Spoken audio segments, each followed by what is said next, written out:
All right, boys and girls, the blessing of Kendrick wasn't enough for PBA to win the first game, but man, did they sell themselves well in this one. PBA, I think, surprised a lot of people with their gameplay just now. I mean, there was a few moments to where if that Shadow Stalk had worked, I mean, that could have been a completely different fight. I mean, that was just a huge moment in this game. I think maybe they even surprised eStar. I don't know that eStar was necessarily expecting that, but at the end of the day, Xingxi and Greymane, I'm telling you, it is just too much to deal with. You can go as even earlier than the Shadowstalks as well, and look at the first Immortal. The first Immortal died or was still alive on 5 HP. Yeah. 5 HP. That could have been the difference between PBA getting to level 10 at exactly the same time as eStar, right, or them actually being able to scale into the, I would say, better phases for eStar mid towards late, where they really gain control. Earlier, there was a little bit of hesitation. Right, I cannot wait what J-How has in store for us, because there were many explosive moments in that first game. Well, I think one of the things we're going to look at is some of the things that PBA actually did well. And this is the power of Falstad. And we'll go ahead and pause this real quick. This is when Falstad flew up. And now he had a little bit of backup because Murden went ahead and Dwarf Toss. But this is when action really started to pick up. Let's roll it forward just a little bit. You can see the support starting to come in. We do see eStar starting to rotate in. But Toomey's still in a lot of trouble. Here comes a little bit of a misplay. This misses, but right here, you're going to see a Devouring Maul start to lock it down, and this is what really turned the fight. Now, let's pause that real quick. The thing that worked out for them is they took off 2 members out of the board. Mosh Pit over here completely neutralized. If that doesn't land, this is a completely different fight, and this is something PBA did real well. This is going to force a cancel of the Mosh Pit. We'll go ahead and roll it forward. Toomey can't really commit. He's so low in health, and this gave an opportunity for PBA to really make a stand. The minute they hit 10, they turned this around. They took down Zool. They continued the assault. We're going to see the full-on assault going after NCCC there, and beautiful Lunar Flare landing there at the very end. And this is one of their many moments they had in this game. Yeah, I'm really glad you highlighted this fight, actually, because this, for me, like, you got to realize that going into this fight, they were 2 levels down. Finding Zool in that situation, isolated as far as they did, that was one of their best opportunities to get themselves back into the game in a phase where eStar is normally very strong. So, despite it not going their way, it was still strong. Yeah, that's one reason why I said, you know, looking at the heroic abilities, if PBA can time those out correctly, separate out, never let the full force of eStar hit them at once, then they could do really well with that. It just didn't always work out as planned. It didn't always work out, but they certainly had a couple of flashy moments, especially that Mirande, actually, yeah. Those Mirande plays, so to speak, where you lock someone down with the Stormbolt and you follow up with the Lunar Flare. Those were excellently played. And J-How, we have another highlight. We're talking about flashy moments and the things that really stood out. And this is the moment. Let's go ahead and take a look at this. Let's pause it real quick. And I want you to make sure and recognize that every member is shadow stalked here. We're going to see a little bit of commitment come in from Zagara. And this is when things go. And this is one of the things that eStar, this is where it turns on the dime. We'll go ahead and move this. Now, NCCC is trapped here. But Cleanse, thank you very much. Get out of there. And now all of a sudden this fight turns around. And this is where the Mighty Gust just isn't enough. The Poison Nova is out.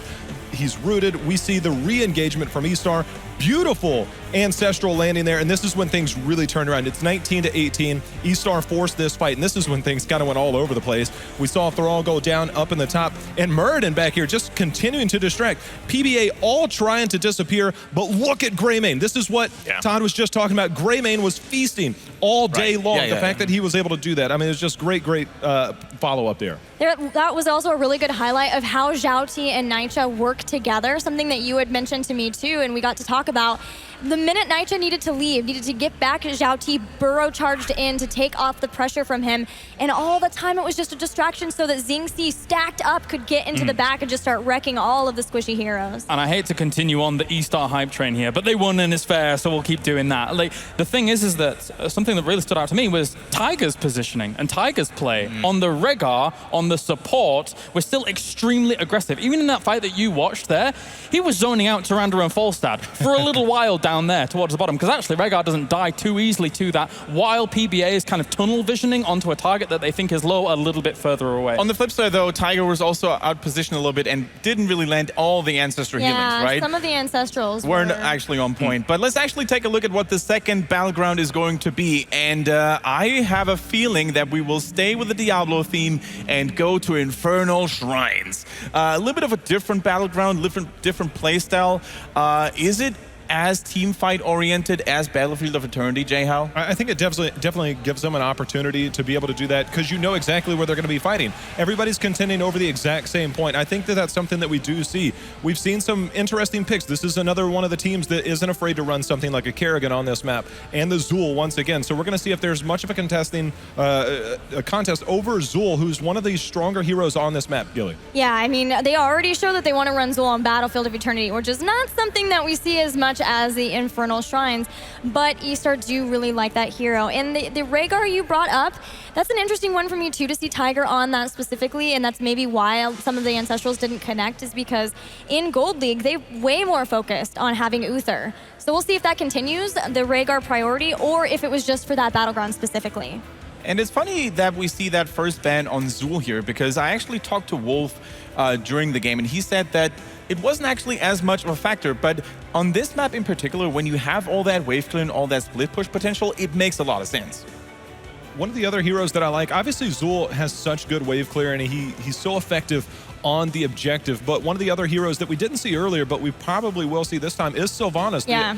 What she applies when she applies that pressure, a lot of times you can kind of just soft defend the first few Immortals, but with a Sylvanas, you can lock stuff down, and what looked like an easy defense, all of a sudden you're down a level very early in the game. She's contested highly in both of these regions. In Taiwan, a lot of the teams were fighting over her, and same for China. So we might see her earlier picked even than we would normally from two other teams who are going up against each other. But now PBA has some options. Arthas has been a hero people really like on Infernal Shrines because he can snipe away a lot of those skeletal defenders.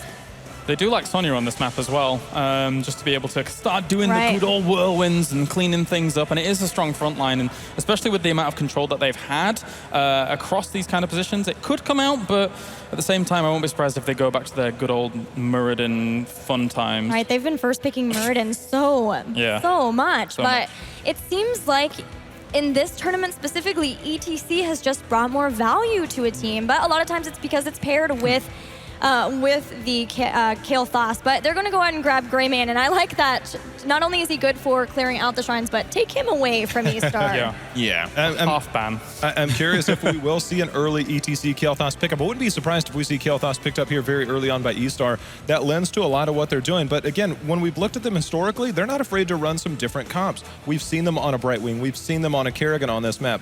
But Arthas right now so strong, is that going to be a first pick option? I mean, there's just so much potential when you do look at Arthas on this map. I would not mind seeing Zhao T's Kerrigan again. It is fun. I mean, we've been talking about Kerrigan connected to this battleground in particular. Can anyone maybe highlight why she is so good here and not on the other battlegrounds necessarily? Her Q ability, the Ravage, to be able to get in, that does get the reset when you kill, and you can basically rotate that over onto the minions or the monsters that spawn from the shrine. If you can follow that up, make sure you secure that kill. It helps build the shields, helps keep everybody, or keeps her alive, and makes her, this is by far her best map. Right. Yeah, she clears out those monsters remarkably well. Yes. You wouldn't think so, but she really does do well with that. But that's not the way they're going. They've picked up Sonya. They also grab Rhaegar. Now PBA with 2 more picks going in. Do we see them grab the Muradin here? I mean, even Falstad's still open. Something that they could go for. Definitely, you always want to make sure to get a little bit of follow-up for Sonya. She is so strong when she has a couple of stun targets in front of her, right? Not necessarily only for the leap, but also for the Mystical Spear later on, right? You want to follow up on someone. She's not the greatest initiator unless she goes for leap. And before level 20, because after that she's invincible and she never dies. So that's nice for Sonya. Especially on this battleground, which tends to go longer. Yes. I'm curious if PBA is looking at ETC now. Is that something that's in their hero pool, and is it something they feel comfortable running? Because if not, you can rest assured that unless they ban it out, eStar is going to be the one to pick it up. I'm curious if they're going to try and prioritize maybe something around the Warriors, try and pick one up now, and then try and ban around it. I honestly feel like that would be in their best interest to, 1, either pick up the ETC, or 2, try and work around it. They have played him before at their regionals, so not at this event. But now with picking up Arthas too, I really do like that grab for him. My other concern is if they're concerned now about being locked out of the support that they need, Seeing eStar grab Rhaegar could also be a problem, but nope, full damage. We're grabbing Thrall. I mean, why care about frontlining warriors and supports when you can just go all in and go face pretty much? And who is better suited for this task than the Green Jesus himself? This is the thing that eStar and the Asian region loves to do. They love to play around the supports. Pick up Rhaegar, ban Uther. This is, again, the thing that we see so much of. Can PBA deal with that? Like, we saw wow, them run solo Tyrande and almost worked. They're like, wow, great. You have Greymane and Thrall. Good luck keeping them alive without Divine Shield. I love the Tassadar ban, by the way. Love that ban. It is so necessary to keep Sonya in check. And Tassadar as well. He offers so much poke potential. I mean, just think about the amount of damage he can get out casually. He's basically unkillable. He lends so much support to Sonya, paired up especially with Rhaegar. It's just, Tassadar works so well on this map. Now they're gaining way more control, though. Can you, like, how often do we see Muradin Falstad picked up that late down a draft? eStar's draft at the moment looks pretty terrifying. I know PBA has a lot of damage, don't get me wrong, but unless everything couples up to kill a Sonya behind that kind of position, it's going to be difficult. They're thinking about it. They've played him before. They're one of those teams who's been bringing out Tychus more and more. And this is one of the battlegrounds that he excels on. You place the drill in the center of the shrine, and you either use it to take out the defenders, or if the team tries to engage in, then you just single target burst someone down. And of course, Johanna has one of the highest hit point pools of any warrior in the game. So bye-bye Johanna in some of these instances. It's going to be difficult to stay alive. Do you feel like that's almost like a safe pickup as opposed to going with someone like ETC who might be a little bit more prone to getting blown up? Because ETC, again, we've hyped him up so much to work with Kael'thas to be able to provide the type of initiation that a team would need, but Johanna is a very strong pick, but I feel it's a very safe pick. It's almost playing to the map objective as opposed to the map rotation potential for them, which I don't mind. It can work out. Just don't know against the eStar's draft because it looks so solid across the board. It looks really solid, and there's an old saying, like, when you see that the enemy team has a strong backline, what do you pick? You pick melee engage to keep them busy, and while they're running, they can't damage you. True. Yeah. So, Jayhao, who do you think is going to come out on top in this second game of the series? Like the draft of both teams, the team that surprised me is the team I'm going with this time. I'm picking PBA this time around. All right. I'm sticking with eStar. I love their Tychus play, and I can't wait to see it work here. All right. And Kalaris? I'm sticking with my guns. I'm going with eStar. I think they'll do even better than on the previous map. Right, and I'm actually going to go sync here with my man Jayhao. I think PBA has what it takes. The Kenergy is strong in this one, so hopefully it's going to work out. Would be cool for the Taiwanese team, of course. For now, though, let's actually move it over to Todd and Kaldor. Boys, do it one more time.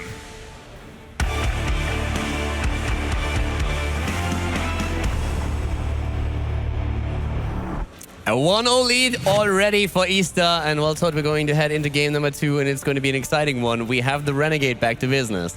Yeah, we'll see if eStar can do a little bit better, because although they won that last game, you know, there was a few mistakes here and there that maybe we didn't expect out of them. Yeah, PBA definitely showing that they have the potential to take at least the map here, and we have them in blue to the left. It is Zola on Karazem, Alpha on Greymane. God Dog is this time playing Kael'thas with Baphomet at the front line on Thrall and Skrull on Johanna. And their opponent, starting on the right-hand side, playing as the red team, is of course eStar with NC on the Muradin, Tiger on Rhaegar, Turmi on Falstad, Xiaoti on the Sonya, and Xingxi on the Tychus. It's also interesting to see that Tychus immediately went for Shrug It Off there. We've, of course, in the past already seen quite a bit of variety when we're talking Tychus play. His level 1 talents are actually very much diverse. Oftentimes, it is the dash that comes into play. We have seen press the advantage. In this case, it's only the safety that he's really worried about. And especially with Thrall and Greymane, of course, looking at potential kills against Tychus, it is understandable. Yeah, reverberation on Muradin here, no surprise.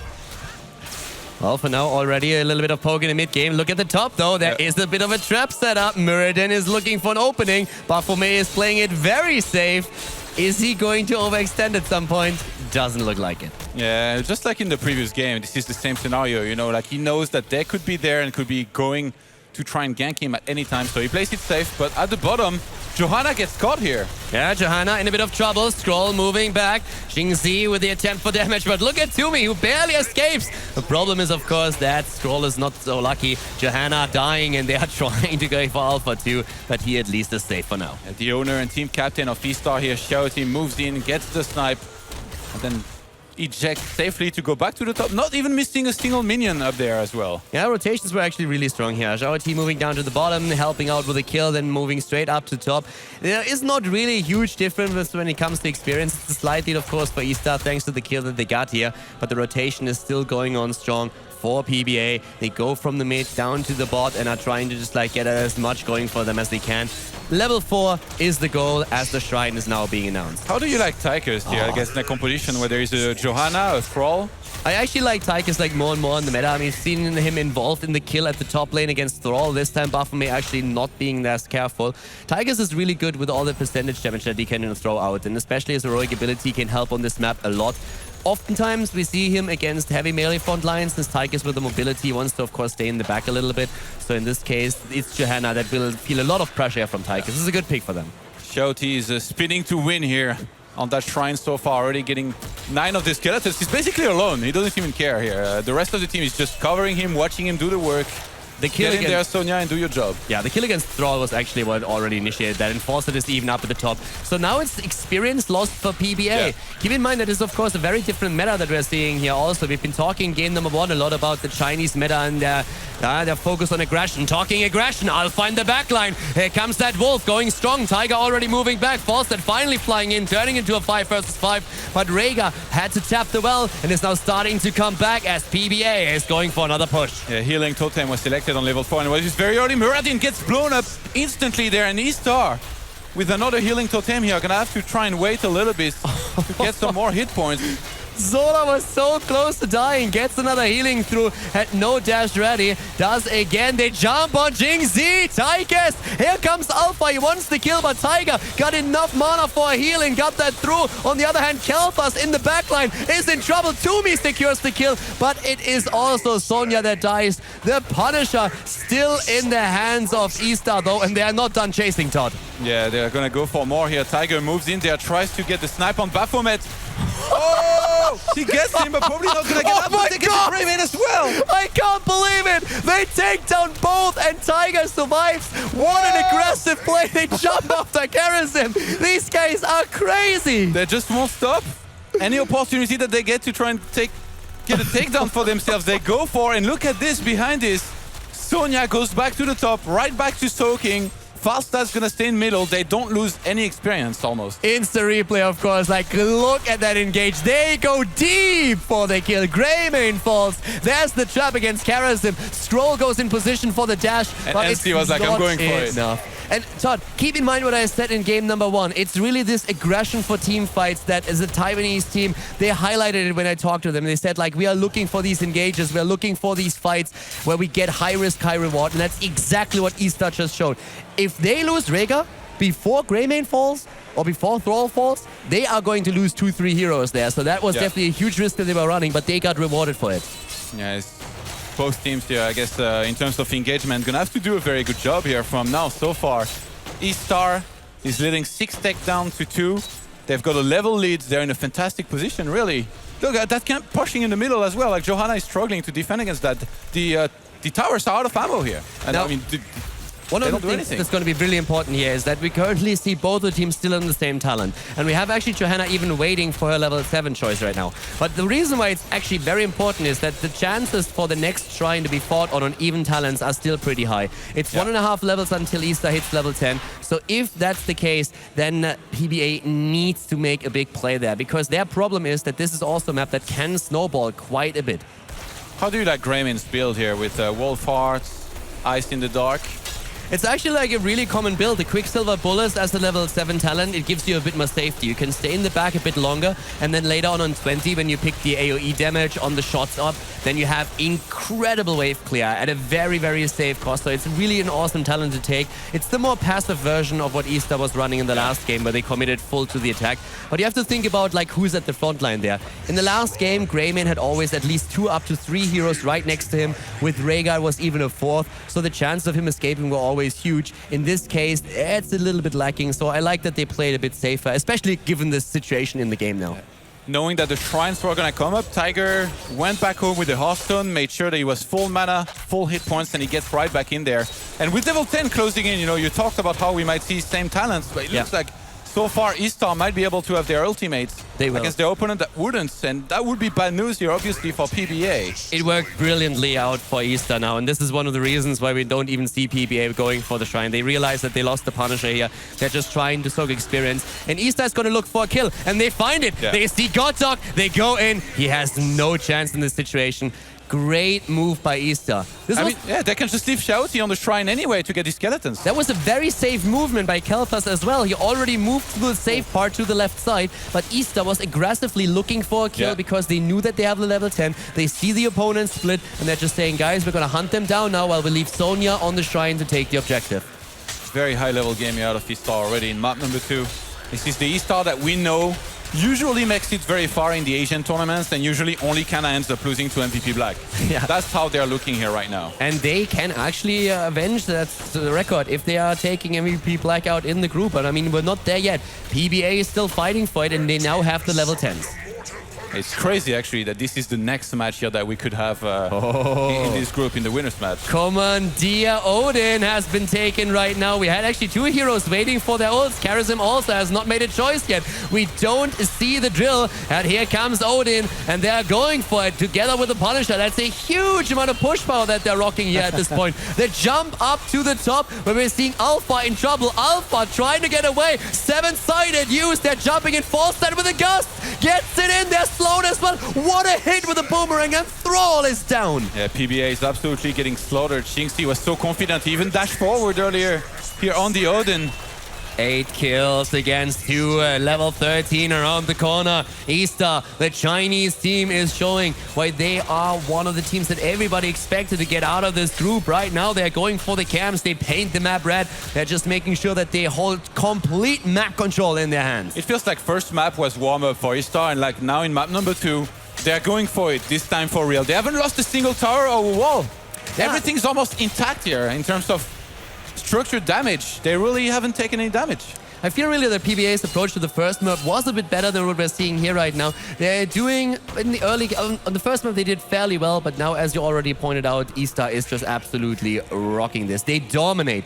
That's the stuff on 13 now. So we have minigun talents on 4 and 13 taken. Extra heal for Tychus and Sustain there for now as well. With Flow Rider already Falstad signaling that he wants to make sure that he just gets those abilities spammed out. He has the Boomerang, he has the Gathering Storm, and at this point, he's still a little bit on the low end of the damage bonus on 38, but it has been working out beautifully for him. Earth Living Ancient on the Rhaegar here, you have to think, you know, with how he was positioning himself last game and kind of failing with some of the being out of position for some of the ultimates. This is definitely going to come in handy if he has to save somebody last second. It's actually like a very rare talent to be seen, especially in the Western scene. It's normally just like you either want to go for your shield or you want to instead go for the cooldown reduction. This is definitely when the Chinese meta is kicking in, the differences between the regions. That's why we are looking at these globals. We want to see globals for exactly that reason. How do those differences in the meta measure up against each other? And with the Earth Living Enchantment, that's of course a cool talent to take here. Cleanse was used here in a little bit of a panic, even though that stun was dodged here by Baphomet. But now with the Shrine coming up at the top and being only level 12 and half, that's going to be so many skeletons going to eStar. Even look at Xingxi. He was camping in the bush here, waiting for Zola to go a little bit too far.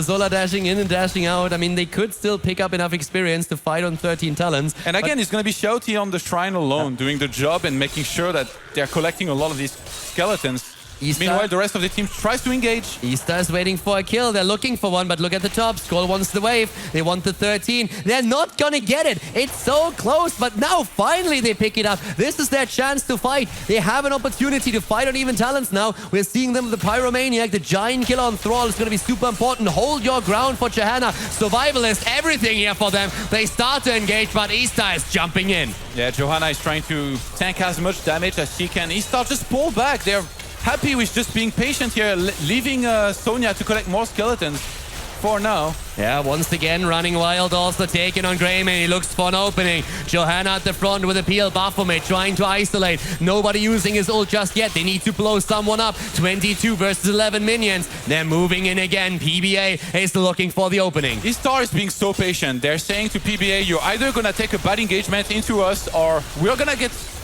the Punisher there, and you're not going to be able to do anything about it. And PBA, they are trying to stay patient themselves, but yeah, it's too late. They're jumping in, but it's way too late for that. The Punisher goes straight to eStar, and PBA gets gusted into a corner. The Punisher is going to have a field day here as well. Everybody's jumping in. Kel'Thas already in trouble. At the same time, we're seeing Johanna jump. She dodges it, but Kel'Thas is dead. Now the death of Zola on Karazhan. Baphomet is also annihilated. 2 heroes survive, and we see eStar rocking the top lane and brutalizing everything. Yeah, Arthas not going anywhere either. Gets jumped on top of.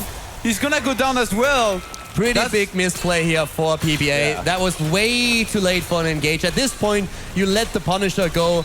There was no chance. It's not like an Punisher though. Like, he's the scariest one by far. Like they've probably realized too late that they had to go for it no matter what. Even after the nerf to the Arcane Punisher, it is still the strongest one, and they have level 60 now. It's a 3-level lead. Commandeer Odin again popped, and they are moving in. They want their keep, and the Punisher is going to give it to them. 7-sided against Sonya, not doing anything here. Once again, Jingzi with a very good position, but very low health. He has to actually move away, and they save the keep.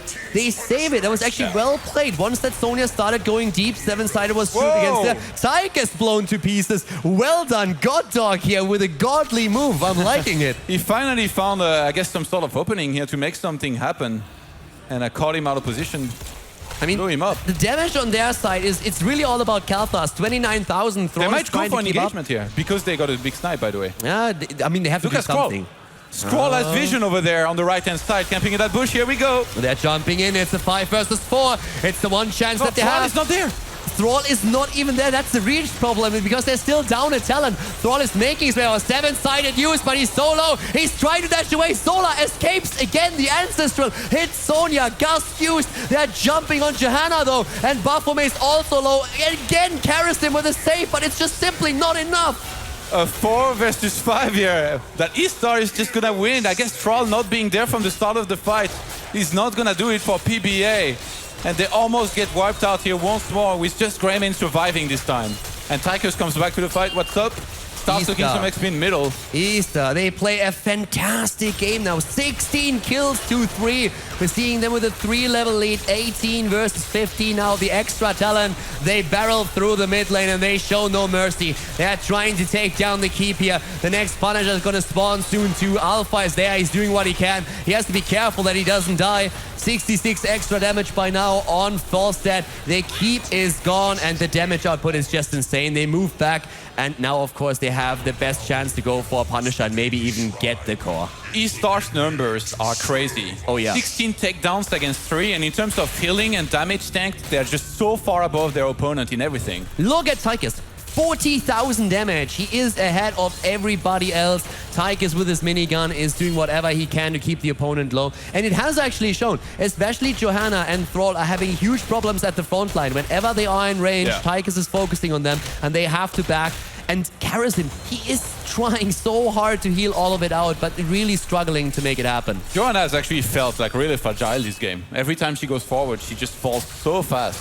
Every single time. Yeah, the problem that they have is that they actually have to pop their Iron Skin very early in these fights. Their hopes really bank on the level 16 talent. This is the final stand, Todd. Even talents once again, and I can guarantee it's the last time that you are going to fight on even talents if you don't win this one. Once again, they're starting to jump in. 7-sided use, but they kill against Thrall. Not like this. That's not what they want here. Zola for dice again. Ancestral, Mighty Gast. He doesn't even have to use it. They isolate everybody. He keeps his ult up. It's a quad kill. Greymage is on the run. And there's just no way. He tried to leave his team behind and escape, hide in a corner, but that's not gonna happen. The full team wipe. And eStar are gonna go straight for the core. They don't even bother anymore. The GG is called. The Taiwanese team, they said already qualifying for this event in the first place was a huge victory. They made it out of the first group stage. Now in the first best of 3 series in the second group stage, they lose to a very strong Chinese opponent. Well played by eStar. A great 2-0 victory here. GG and well played. And eStar takes game number 2 and wins the series without dropping a map. Tychus finished the game on 47,000 damage. Definitely did his job there, and very well as well. Yeah. Other than for that one time he got caught by God Dog, I guess, so you can only do so much. Feels good, man. Well played here. Great job by eStar. And of course, they go up against MVP Black now, and that is going to be an absolutely amazing game. This is another one of those matches that feels like it's going to be the finals before the actual finals, man. Yeah, I mean, the groups that we have are so stacked. We are seeing like absolutely fantastic matches here. And of course, like really, really happy. I mean, for the Taiwanese team, it's not over just yet. They actually are going to face Naventic in the losers match. Yeah, that's going to be a good match stylistically as well. You know, we've talked a little bit about this, how the meta are so different, the drafts. Yeah, and let's not forget that already one NA team was eliminated by PBA. That could happen again. So Naventic has to be very careful. Against MVP, they struggled a lot. Now against PBA, they could make it at least into the constellation match. But I mean, we have, of course, a lot of things to talk about. The series was very strong by eStar, and we are going to hear from Jeho and the rest of the crew how exactly that victory came to pass.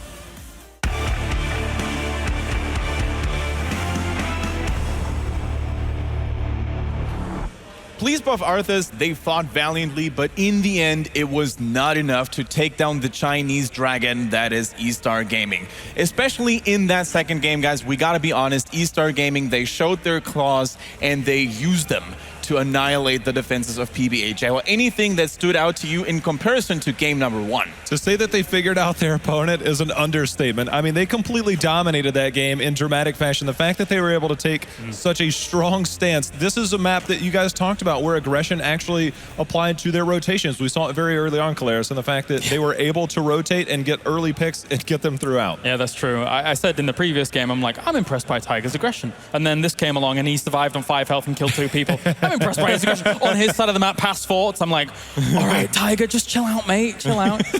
So that was impressive. And I also really liked the Odin pick because it actually synergized. If you know you're going to get Punishers, it actually synergizes really well with it. You are guaranteed to get value because they're always on the defensive foot and you can just start sieging up and doing a lot of damage. It was cool. Jeho, replay number 1 now. I think one of the things that we do look at from time to time is individual players. And in this one, we're going to take a look at a lot of what Toomey did. Now, this is an instant zoning, and it might even be unintentional, but you can see kind of out of position is the Punisher up at the top. But let's go ahead and pause this real quick. In here in just a moment, you're going to see a nice fly-in. But look at the group up here by PBA. They're rotating up, trying to defend from this Punisher, and I'm not sure if this is the right call. Let's go ahead and roll it forward just a little bit. The minute they group up is when Falstad is going to say, hey, wait a minute, this is an opportunity. Now, this could have been much worse for PBA. In comes Falstad. He's going to instantly Mighty Gust down. He traps quite a few people there. They only get 1 kill, but Toomey on point with his rotations. We saw the Mighty Gust several times out, help make plays, and PBA just kind of got caught out there, and they capitalized instantly. The fact that he noticed that, rotated up, was beautiful. I think you want to look at also Tychus' positioning during all of that. When they were gusted down, he was still in Odin form, and he was firing across the wall at them, doing big damage alongside where Sonya was whirlwinding for a brief moment before she ended up stopping. So that was massive damage being done off the back of that gust positioning. What do you think, Illy? We've seen Tychus mostly with a Draken Laser these days. Why did they go for that Commandeer Odin? Well, I think a lot of what Kalara said, they were able to use it to push along with the Punisher. They already knew they had the ability to win fights. They had won fights in the last game, so they were going to be able to take out their opponents, win the shrines, and then bring out the Odin instead of needing to make sure they had more of the zoning tool from the drill. And that's actually something that MVP Black versus Tempest brought out was Odin. So I think maybe there's just a general starting to be more of a switch to that heroic for Taika's players. I'm pretty sure we have another highlight, don't we, Jay-Hao? Yeah, this is another one. I'm telling you, I love the play of Toomey and this one in particular. And let's go ahead and pause it real quick so we can understand exactly what's going on here. So they just hit 13. It's 13 to 15. Down at the bottom, you can see the Guardians are pretty much all but killed. And this is the hardest part in that they felt like they needed to force the fight. But once again, let's highlight two different. And now we're going to see, let's go ahead and roll it forward. This is where the Mighty Gust is going to come, and it's going to isolate 4 members of PBA. Toomey just says, here you go ahead in this corner. We're going to see a Sundering come out from Thrall that's not going to be able to catch Sonya because she's on the back line. It only catches one, and this is just where an absolute massacre happens. The Ancestrals were on point time and time again, and we saw eStar go in. They chose their moments. They were able to get the kills, and Toomey was a big factor in that. Right, and we're now joined by Zhao Ti, the leader and captain, of course, of eStar Gaming.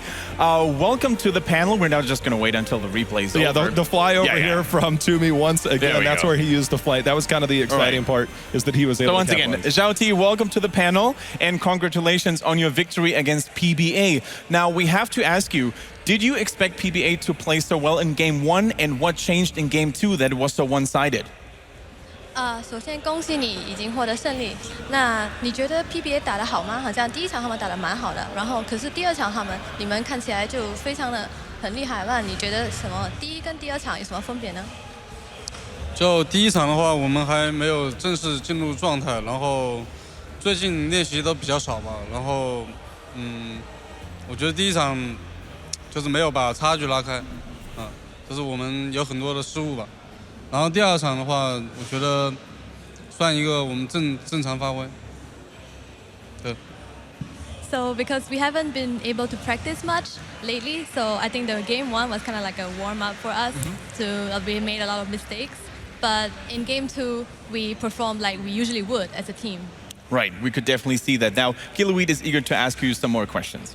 Yeah, so we have heard some rumors about roster swaps. We weren't quite sure who would be playing with you guys. Can you tell us maybe a little bit more about maybe the direction you plan for your team, or are you just mainly focusing on this event?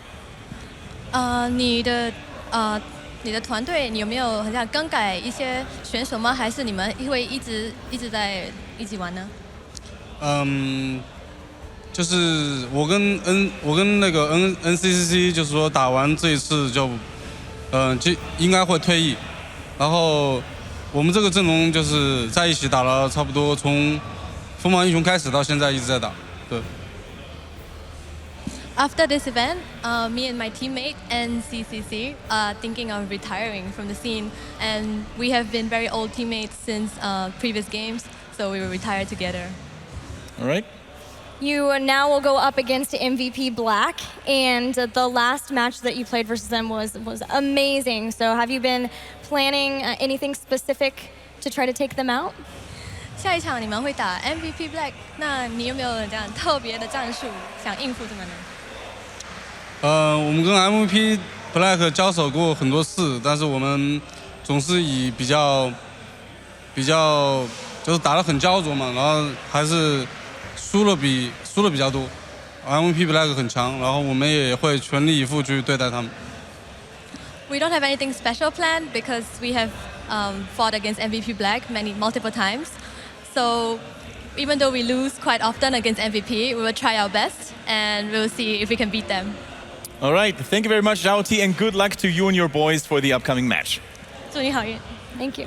With that being said, though, let's actually take a look at the bracket and see how it has changed for Group A here in the second group stage for the Heroes of the Storm Summer Championship.